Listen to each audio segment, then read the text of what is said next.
Hey there friends and enemies, Joker here again, and today I want to go through the 5 uncommons I most want to add to my collection from the Avatar The Last Airbender set in Magic the Gathering, and I already did this with the commons and will do so again for the rares and mythics before the set releases in just a bit over a week for the pre-release. Now, keep in mind that this is going to be impacted by the game modes that I play. I mostly jump into Commander with a little bit of Draft as well. So if you play other formats, then maybe these aren't the cards that you're necessarily looking for. Plus, it's all personal preference when I look to add cards to the decks that I personally play and the play styles that I enjoy as well. So not all of these are going to be universally broken. I do feel like there are cards like Appa, which a lot of people are going to look to collect. But otherwise, let me jump into it with an honorable mention actually, and that is the Meteor Sword. I think this is a little too expensive at 7 mana, but when this equipment enters, destroy target permanent. Equipped creature gets +3/+3, equip cost of 3. Now, there's a couple things that you can do with this. You could potentially blink this in and out for free removal, which I think could be pretty interesting, especially with the airbending that is currently in the set. I feel like there are ways to manipulate this in order to make it viable. You can also essentially cheat the equipment cost as well with some of the easy additions to equipment equipping that we've seen in past sets. Like we saw in Final Fantasy, there are multiple creatures who allow you to equip something for free. So I think that cost is sometimes not as worrisome. However, for 7 mana plus the 3 equip cost, I just think it's too expensive to be viable all the time. Although I do feel like there will be some very niche options that will provide some incredible value for this one, in my opinion, and I can't wait to see people try to use this in their decks and pull off some interesting combos. From there, we get into the top 5, starting with energy bending. And this is one that I was debating leaving off the list, but I think there are a lot of uses for it. For 2 mana, it is an instant lesson. Lands you control gain all basic land types until end of turn, and you draw a card. Now, the reason I think this one is going to be valuable is twofold. One, lessons get a lot of benefit from this set. There's a lot of creature cards that have different abilities and interactions with lesson cards. So having this, especially at a generic mana cost, I think is a good idea. The generic mana cost also makes this very inexpensive to cast early as a card draw. Yeah, it's only 1 card, so that's not too insane, but it is a nice early benefit. Plus, if you have a strategy that involves lands being multiple land types, I think this as a 1-turn combination could be pretty valuable. So there's a lot of ways you can make this work for you. They might not be all super synergistic, which is why I was debating having this in the top 5. I just think it's such a versatile card that you could have it in a deck that uses lessons and then also can manipulate lands in a certain way with a certain combination while also providing card draw. So there are ways to make this work, and I don't know if it's going to be super powerful necessarily, but I do think there are going to be a lot of use cases for this compared to a lot of the other uncommons in this set. From there, we have Flopsy. Now, I love this guy from Avatar. I'm not the biggest Avatar fan personally, but I think Flopsy is one of the best. This is a 4 colorless and 2 green ape goat creature that is a 4/4. When Flopsy enters, put +1/+1 counter on each creature you control. Each creature you control with power 4 or greater can't be blocked by more than 1 creature. So solid overall. I think one of the reasons I like this card, yes, it's expensive, but green obviously is used to expensive creatures and has a lot of ways to mitigate that. You could put this into a counter deck and really have a big creature. Like a 4/4 for 6 mana is not great, but again, making it so each creature you control with power 4 or greater can't be blocked by more than 1 creature is a pretty big benefit as well, in my opinion, because there's ways to essentially steamroll your enemies, whether you have trample, whether you have different effects that are very common in green. So I think this is one that'll be useful, kind of a low budget option for those counter decks and everything. And again, I think maybe I just like this creature overall, so that's why it's gonna jump onto my list. But it's one that, again, very expensive. Probably not going to be wanting to cast this often for 6 mana.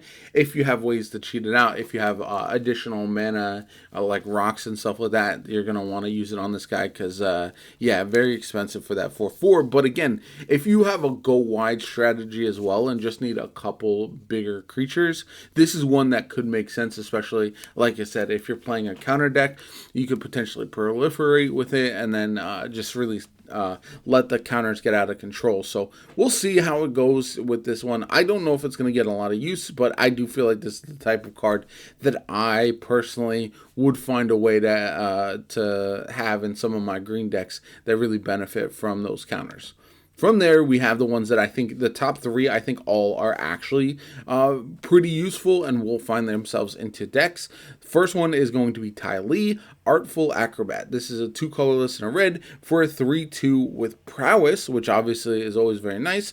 And then whenever Ty Lee attacks, you may pay 1 mana. When you do, target creature can't block this turn. Now, I think that is a interesting ability. Again, this is the type of creature that, because of prowess, could get buffed up pretty well. Like, say it can get up to 4/3, but mostly like maybe like in a cantrip deck, maybe it can hit like 5/4, 6/3, 6/5, something like that. And if you're doing that, then that will allow you to essentially attack without the worry of this creature being defeated, and then you can choose an enemy creature not to block.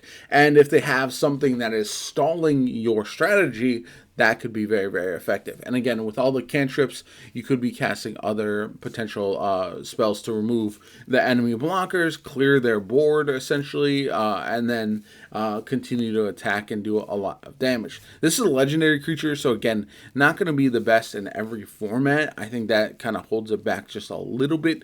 Also, not really a creature you would want to be your commander or anything like that. But again, in a Spellslinger deck, it is one that I think could be pretty solid overall. Maybe not as good as the top two, but I again, this is the type of card that for an uncommon, I like. It's not overly expensive at 3/2 for 3 mana with the 2 effects that it has.